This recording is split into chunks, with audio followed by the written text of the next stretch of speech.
Okay, we are back with Leverage after a long and delightful break for the summer.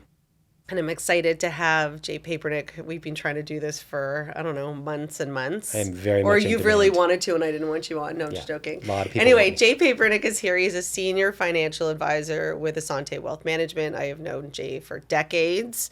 Welcome.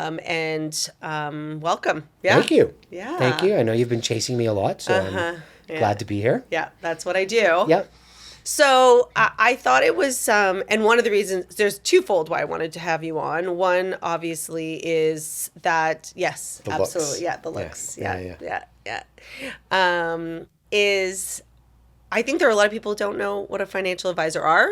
And if they do, I think that they have a lot of misconceptions about how much money they need to have to even make that phone call, and how you get paid, and all that stuff. And I think that a lot of people, I mean, under a certain age, definitely find it very intimidating. But those same people are buying homes. Yep. And that's a huge decision to make without potentially having a financial advisor in their corner to And do that. interestingly, like the idea of a financial advisor has evolved over time, right? So That's a good point. you sit down, you can walk into a bank if people actually still walk into banks, and the They teller do. and the teller behind the counter wears a little name tag that says financial advisor. Oh, Right? we So- had someone on top. We had our mortgage bro. It made us crazy because they're not financial Correct. advisors. So the term is very misused in the industry, and there's lots of people who call themselves financial advisors who aren't doing what I would say is the right stuff from a financial advisor perspective. Sorry, but in the banks, it's not a finan. Is it a financial advisor? Do they call them, or is it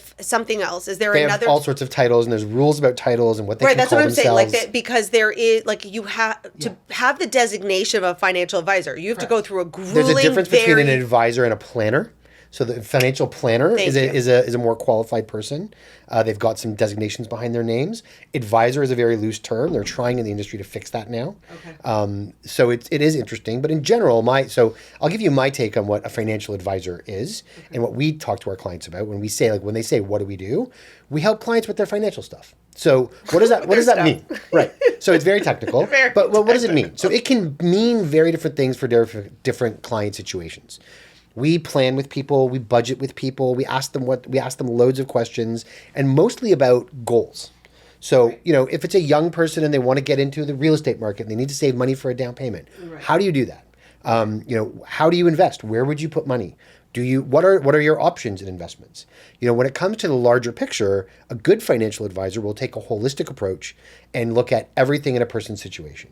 Right. It should not be, although it ends up being about assets that they can manage. Because unfortunately, in our business, there are not that many financial advisors who are strictly on a fee-based basis, and there's not enough customers out there who are willing to write a check to pay a financial advisor without, getting something significant in return. Right. So there are financial advisors who do it just straight on a fee-based only. They don't manage any money. Oh, They don't. really? Yep, there are people who do it, and it's an interesting model. It's not how we work. So the way we work is we will do all that planning with you. We will walk through budgets and goals and all that other stuff, and risk, because there's also an insurance component to most of people's lives as well. And then we make money from managing the assets and selling the insurance. Right. So that's the bottom line on how you get paid. But to me, it's a matter of what can a financial advisor add value to on top of that. So Right. a good financial advisor should have access to a real estate agent, a mortgage broker, a lawyer, and an accountant, so that when my client comes in and they're more sophisticated and they've got lots of issues, we've been through this a million times. I've been doing it for 27 years, so I kind of know most of the situations that are out there. And I was just at a meeting this morning, and a client's about to sell a significant property and incur a massive capital gain. So how do you plan for that? Well, that's a lawyer, and I know the lawyer to talk to, and I'm not going to give his name because he doesn't send me enough business, but he's a really good lawyer. And so you got to sit down with that lawyer. So I'll help, a good financial advisor will help quarterback that stuff, and we'll push them in the right directions, whether it's you need real estate advice, you need a good agent, you need tax advice, you need a good accountant. So a financial advisor should be a really good coach and a little bit of a GP from a doctor perspective.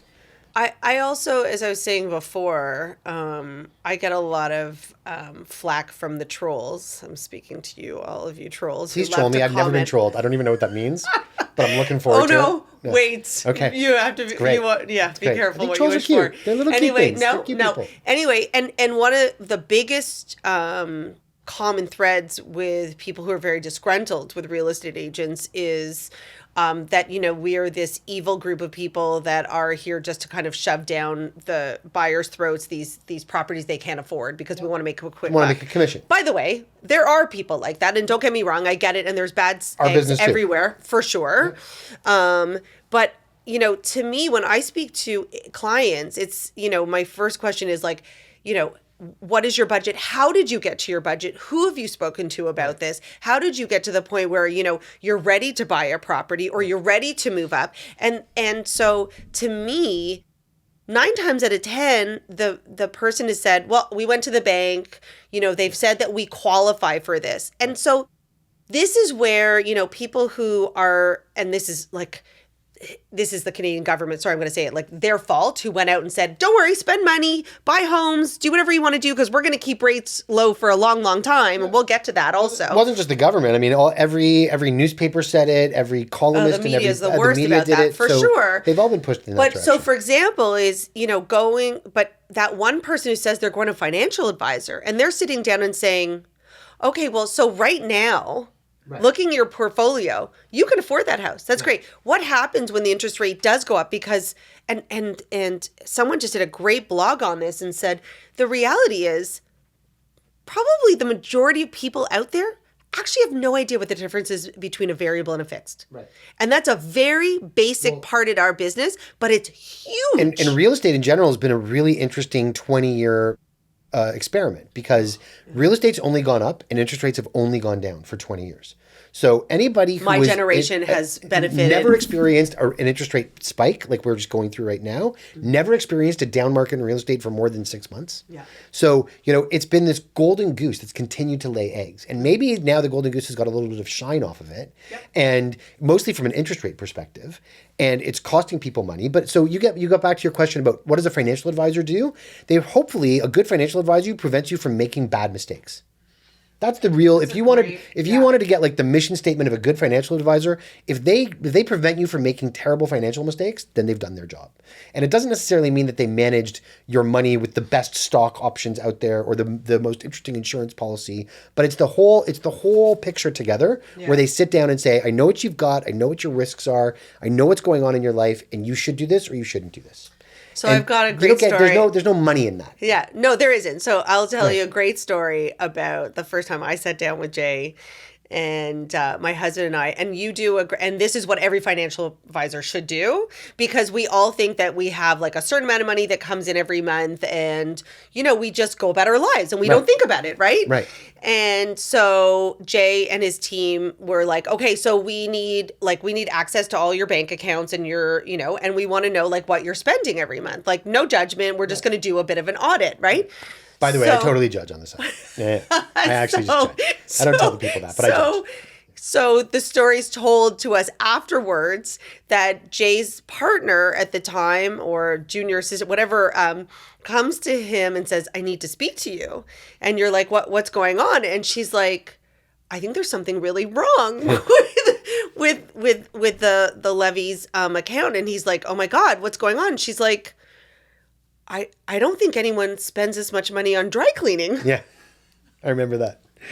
And so it was very unusual. Yeah. It was very unusual. By the way, it was my husband, not me. Right. But there's a perfect example of, my husband, not even recognizing how much money he spends on dry cleaning. It was just like he was funding a dry cleaner's education totally fund. And you were like, so let me understand something. So you have a housekeeper. Why is she not doing? You want to buy an iron for $99 and you're good to go? But I think it's a really important story or point to put out there is that I talk to so many young couples and families who don't engage a financial advisor because they think that they don't have like stocks, or this is not about going, hey Jay, I just inherited $200,000. Now I'm ready to talk to a financial advisor. Right. No, that financial advisor should be someone you talk to from day one saying, okay, I've got a little stocks from work. I've got some RSPs I'm putting away. These are our long-term goals, which they change all the time, and sitting down and having those conversations to make sure you're buying a house that you can afford no matter what happens. There's a great statistic that is obviously biased. Or not buying a house, sorry. Right. Yes. So there's a great statistic that's obviously biased towards why people should have a financial advisor, but they've done these studies over decades, and they've shown that people who get and pay for advice make more money, save more money than people who don't. And so ultimately, whatever that block is, why a lot of people don't, look, the invention of a robo-advisor has been a huge, interesting experiment in our industry. So you can do this all on a computer. Then you never need to speak to a human being. Those people don't make nearly as much money as the people who actually engage a financial advisor and pay a fee. It's very interesting. Listen, you know what? I'm sure that stat is true.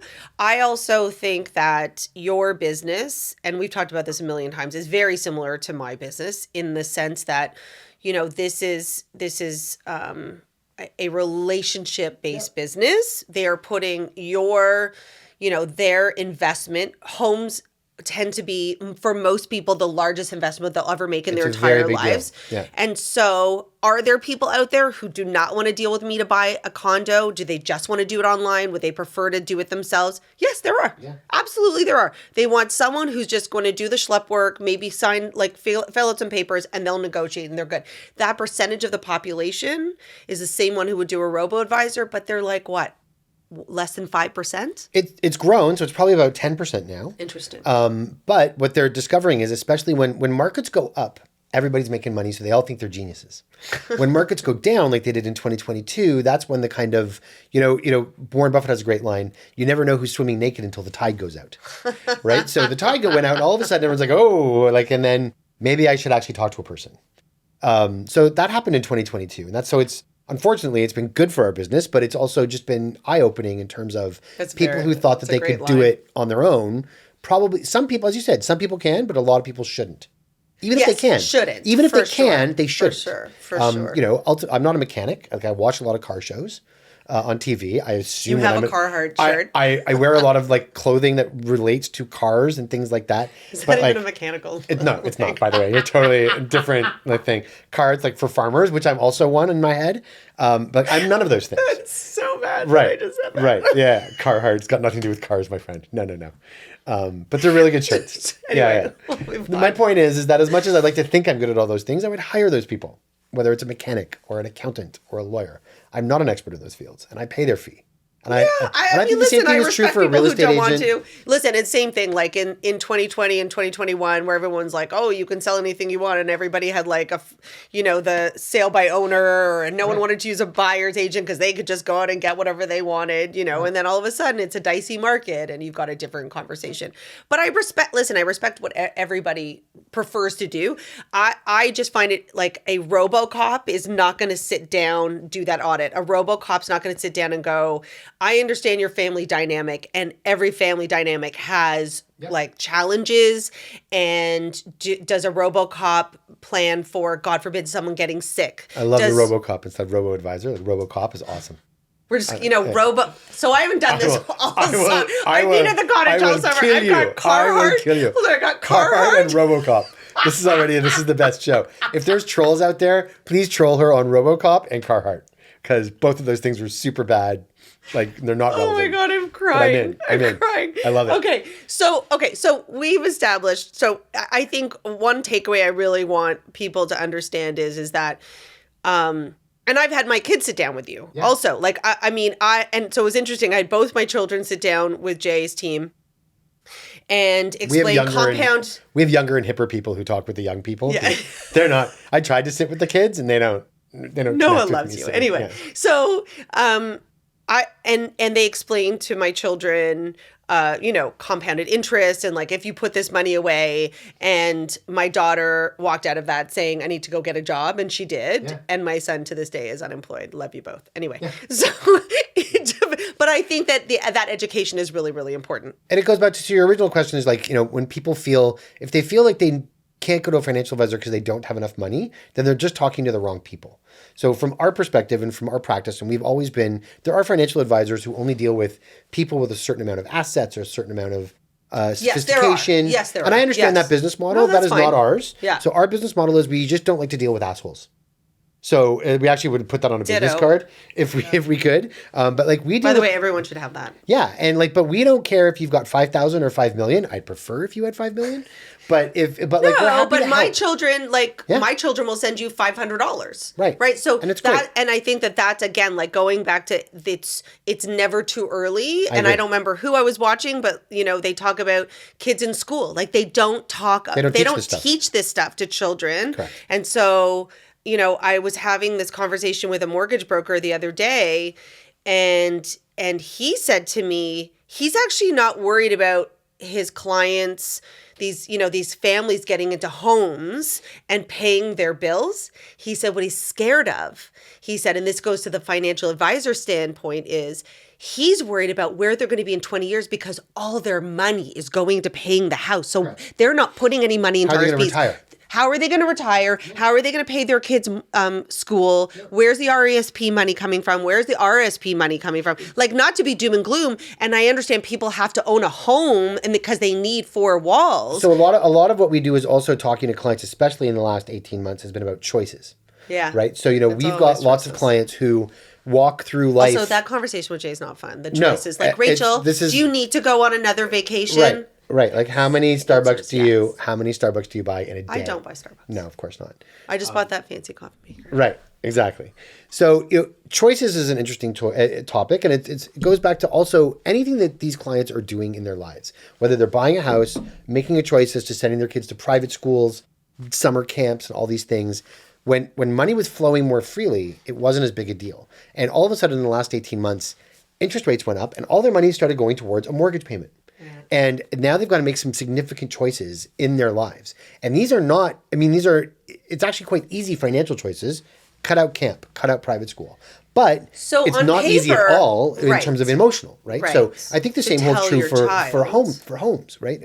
We always say, you said it correctly, homes can be the largest asset of any person's life. And it's probably, I would say, at least 50% emotional and 50% financial. I would imagine, say it's even more emotional, right? So like when somebody goes to buy a house, they're not looking at it just from like, can I afford it and what's the payment? But they're also looking at, is it a good neighborhood? Is it where I want to live? Is it close district, it is emotional because otherwise location wouldn't, Yeah.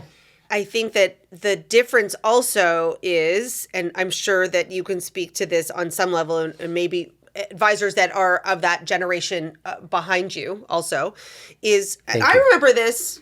Thank you. Like I'm super young still. Yeah.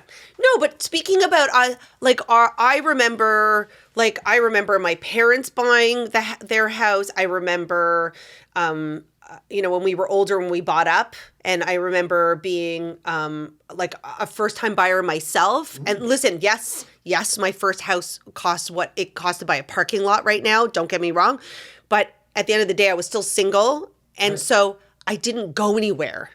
Right. And so what I find also interesting is that there's a lot of but I don't want to give up those trips. So it goes back to that choice. So I don't, which by the way, you should don't give up the trips. But I think that's the difference. Like people wanted home ownership so much that they were willing to say, I'm going to drive a used car. I'm not going to go on another vacation with my family this year. What we're finding is now that because we've been in the business so long, we've taken clients through 25 years of their lives. And now they're at that other end where they're empty nesters living in a big house, trying to downsize. And what we're noticing is the interesting trend in real estate has been sell that principal residence and rent. Yes. And that's actually been a really interesting solution. It's not for everyone. About that for sure. It's not for everyone, but it definitely is an interesting option for people in their 60s and 70s who don't need that big house, who would not rather pay a mortgage or use all of this money that they built up tax-free in their principal residence over years to turn around and put it into the next thing as opposed to investing it. So that's a trend that I would never have imagined in my 25 or 30-year career that I would say to someone, have you ever thought about renting? Because mentally, nobody wants to rent.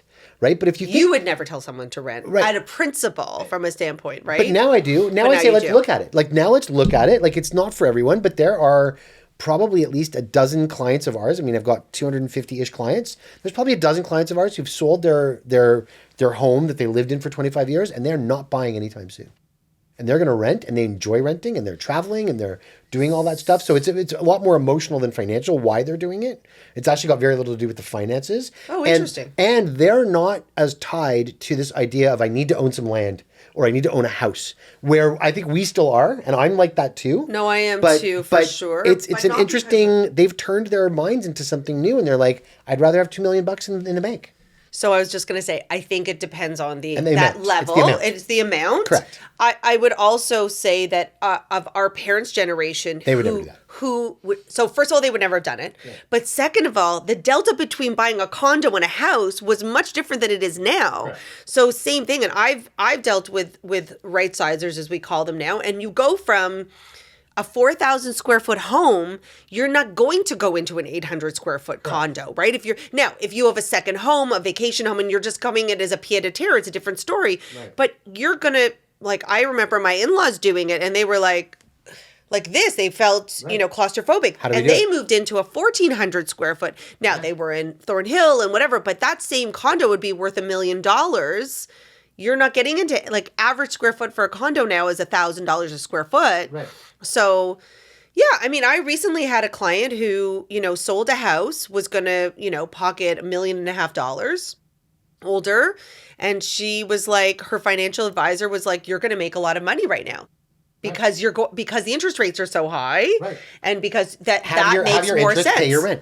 Right, have your interest pay your rent. And by the way, this is not a real estate agent. I'm taking my real estate agent hat off. Yeah. To me, I was like, and this would be my choice. I was like, I would take $1.5 million.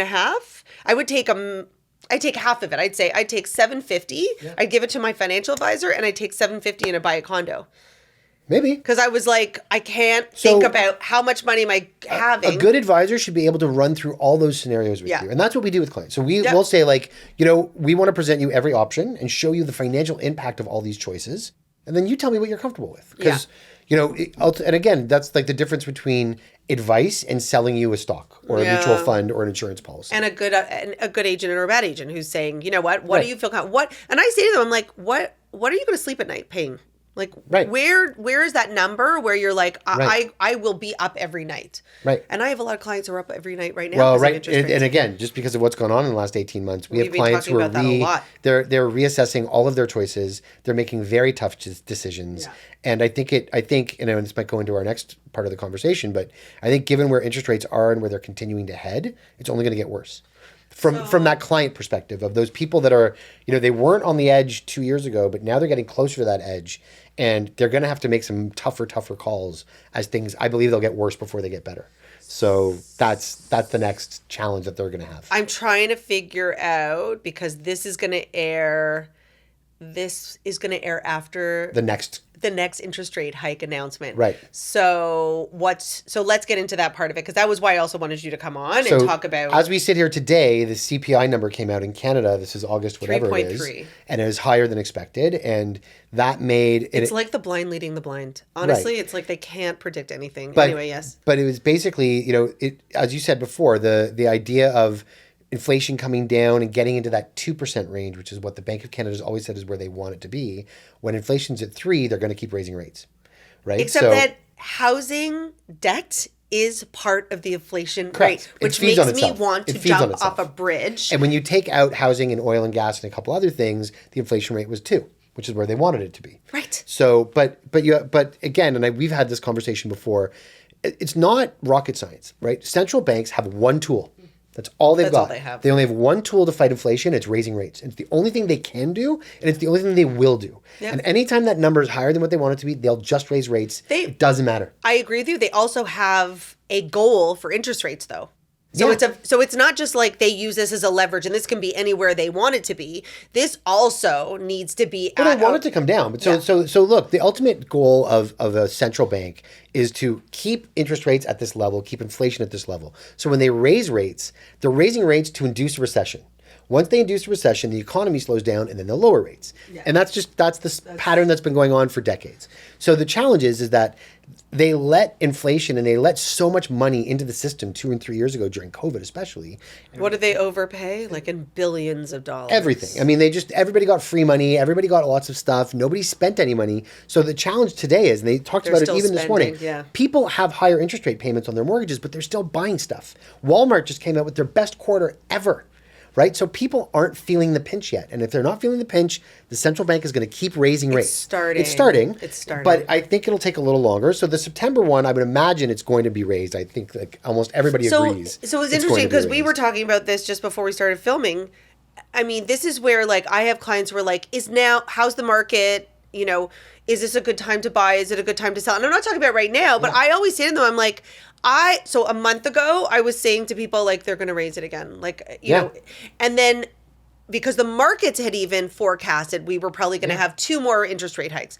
Then employment numbers came down. Right. And inflation numbers went down. Yeah, inflation numbers had gone down and the economy showed slowing again. So then markets reforecast. And now it was like, no, now they were all saying, all the predictions, people way smarter than me, no, it looks like the Bank of Canada is not going to raise. They're going to sit on the sidelines for the rest. Like I literally just like posted about this and then they come out with this morning and everyone's like, oh, the Bank of Canada is going to raise it and they're going to raise it again. Right. So I always say, and I don't know, I'm sure you have a line like this, but I always say to clients, don't try to beat the house. Yeah. Vegas will always win.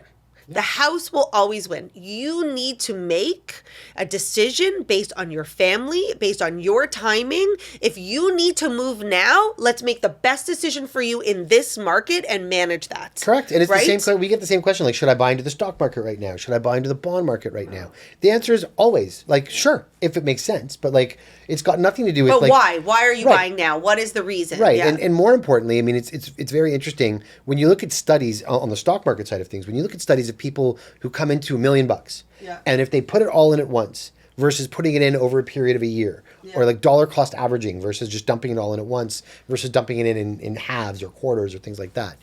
Time is the great like leveler of everything. If they invest for 1 year, that timing makes a huge difference. When you're investing for 25 years, it makes no difference at all. Zero. Your rate of return is the same whether you dollar cost average it or put it all in on day one. For sure. Over 25 years. But in year 2, if the market tanks, you lost a lot of money. But you've had that conversation, like when things were going down and you were like, but if we're holding on to it, but I also have the same... But I would say the same thing about a house. A house is a 25-year investment, generally. Although you never know anymore. But if people are buying a property and it's going to be their home for the next 10, 15 years, now's a really good time to buy. It doesn't matter. Because it's just going to go. It's just and it's funny because I've done a few like posts about that. It's like, listen, I just purchased a property for a client. We were looking at one building, only one that we wanted. We missed out. We were kind of a little late to the party on the last listing that sold for $750. Okay, this was a better unit that came on the market, higher floor. And we got it for $75,000 under asking. Right. And it was worth more.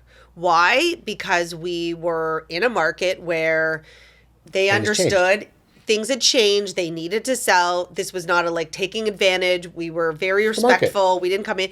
But the reality is that, and you know, you said you have to be respectful of the interest rate, but like, you know, there's a saying that you marry the price of your home, but you date your interest rate. Yeah, so I like that one. That's good. So it's not mine. I don't remember who gave it to me, but like I would say, you know, so if you are dating it, you're the marriage counselor. Like, how do you manage that interest rate if it goes up and down? I'm here to manage how well I can do for you and what that number is and whether it's market value. But that's what it is. It comes down to like, oh, I got it at this price. Is it market value? Because market value today is different than 6 months from now. Sure. Maybe even 2 months from now. These days, yeah. Because to me, if they were not going to raise the interest rate in September, there's tons of buyers on the sidelines waiting. Right. And there's no inventory. But this will totally change the market if they raise it again. In our world as well. So I think there's more than a couple of $1 trillion in cash in bank accounts in North America. Mostly in the US, but in Canada as well. People are not investing right now because they're nervous. And headlines scare them and interest rates scare them. But the truth is the worst, But the truth is that cash isn't earning anything. They're not getting 5 or 6%. They're sitting in checking accounts making zero. And it's trillions of dollars. So, you know, at some point they've got to invest it, but they have the same debate. Do I put it in the stock market? Do I buy a GIC? Whatever they want to do, they're just hesitant. And everybody got very scared from 2022, right? So I think that what's been going on now is the people who get good advice, whether it's on real estate or on financial advice, who can look at a bigger picture, get it working for them one way or another, get it working for them. But the people who don't get like frozen and they just get stuck. I think that though there's a lot of there's a lack of confidence. Like consumer confidence is at an all-time low. The Bank of Canada, the government, everybody said one thing. And by the way, I agree with everything you're saying. Yeah. I think the challenge is that there are a lot of people who are nervous and look to others, meaning what is everyone else doing? And so, and I said this a million times, there were so many people who were so excited to go buy overpriced homes when money was cheap. Yeah. Sometimes because everyone else was doing it. Yep. But people kind of look around and they're like, wait a second, have you ever seen in traffic where like the light is green and one person goes, everyone's like, no one else is going. Should I go? Right. I don't know. Like there's a 4-way stop near my house and people are like, oh, no one else is doing it, so I won't do it. Mm-hmm. And I get that. That's psychologically how people are. We often get that question from clients in terms of like, how am I doing relative to my peers? And I'm like, that's a dumb question. Who cares what your peers are doing? Because you have no idea what's going on in that guy's house. I teach my children what's going on in that. Don't worry about everybody else. It is probably one of the most common questions we get from clients. How am I doing compared to my buddy Joe down the street? And I'm that's confidential anyway. Right. Yeah. But they're not even that. It's just a matter of like they're only going to do something if the other guy's doing it, if their friends are doing it, if they want to buy a kind of car because their friends have that kind of car. Well, and that's why the Warren Buffetts of the world who do everything at the opposite time of everybody else. Right. Not that I'm saying we all have money, Warren Buffett money, but it's just an interesting. You don't have to be contrarian. You just have to do what's right for you. Right. And to me, that's sometimes a very hard thing to get into people's brains. You know, there's people who think, well, everybody else is going on vacation. My kids need to go on that vacation with me in December. And I'm like, by the way, I had that because everybody was in Greece this year, and but you said I couldn't go. Right, you can't go to Greece, and then you like went away anyway. But like you just went to cottages. Yeah. Okay, so let's leave it on this. So, what is your prediction? Just crystal ball it. No one's going to hold you to it. Yeah. But your prediction for the remainder of 2023. I don't know what you said, but I don't want to know. I'm not having any more children this year. I've been told it's not allowed, so. It's not going to happen. Okay. Moving on. Prediction for the end of 2023, not much. So when you look at stock markets, I mean, there's different markets that we're talking about. Yeah. Stock markets have gone up a lot this year. It's a result of 7 stocks. Right. So the S&P 500 was up a significant amount to the end of June, I think 25 or 30%. If you took out 7 stocks, it was flat. So right, and down how much from the year before? Yeah, right? from 22% being down the year before. Right. So stock markets are up, but they're very frothy and they're very thin. They're frothy and thin. Okay. So, by the way, on my profile, on my J-Date profile, it used to say frothy and thin. Oh my God. Okay. But troll that one, baby. But I also said ripped and 6'2". But you know what? My wife married me anyway. Let's move on. So let's please move on. Yeah. Back to the economy. So the stock market, I think, will continue to do well as long as those particular themes do well. But the minute that Facebook, Nvidia, and 5 other stocks don't do well, the whole market goes back to flat. So that's the stock market. The bond market, which I've talked about to clients a lot, is much more interesting. It's going up again. Fixed rates are going to go up again. Fixed rates are going up again, which means bonds go down. So it's very interesting. The bond market is where I believe not really in 2023, but I would say in 2024, there's a really interesting opportunity. So you can buy a bond ETF or fund or just buy some bonds, but it's harder to do because you have to know which company's bond to buy. Yeah. But if you think about the bond story, in 2022, we had a market where stocks have kind of crashed every 7 to 10 years. Right. So it's not unusual for the stock market to go down 20% in 1 year. It usually takes a year or two to recover. That's normal stuff. Bond markets went down almost 20% last year. That hasn't happened since the 50s. Wow. So that was unusual. And so when bond markets go down that much, it's only because they raised rates so quickly. So when that reverses itself, the bond market will take off. As financial advisors, when we manage people's money, what we try to do is we try to have a diversified portfolio of stocks and bonds. Mm-hmm. The stocks are the aggressive part, the bonds are the safer part. Right. Last year, that didn't work. Last year, the bonds went down just as much as stocks did. Yeah. Right? So what's interesting now is, so if you lived through that and you looked at your portfolios and you're like, crap, I'm down. And now you're probably back up half of what you lost already last year, but you still got a ways to go. My opinion and what we're telling clients right now is stock up, pile into bonds. First of all, they're safer because they've already dropped so much. They're not going to drop that much more. And when it happens, and we don't know when this will happen, it could take a year or two longer. But when interest rates start to go down, bonds take off. So I'll give you a very quick analogy. In 1981, from 1980 to 1981, interest rates also spiked dramatically. There was massive inflation in the economy. Interest rates were at like 17, 18%. Yeah. Bonds went down about 9% between that 18-month period, between 80 and 81. They went down, I might be off my numbers by a little bit, but they went down about 9%, which was a huge drop in bond values back then. Okay. Between 1981 and 1984, the bond market went up 60% over 3 years. Wow. So like they made all their money back and blew up, like did tons. So guys in the bond world were like sexy stock pickers, right? But they were bond guys. Right. So I believe that comes back and that happens again in 2024 or 2025. Interesting. But in the meantime, you can own a hot tip, everyone. So you can own a bond right now because rates, as you said, long-term rates are going up. You can own a bond and get paid 6 or 7% on a bond while you're waiting for this thing to go back up. And it might take a year or two. But at some point, bonds will go up. So I think bonds are much more interesting than stocks right now. They're not nearly as sexy. And I think it's an easier thing for investors to own because you're buying something at a low. You're not buying Facebook stock and hoping it continues to go up. Right. You're going to buy a bond that already got the crap kicked out of it. Right. It's not going that much lower. And we know at some point interest rates will go down. We just don't know when.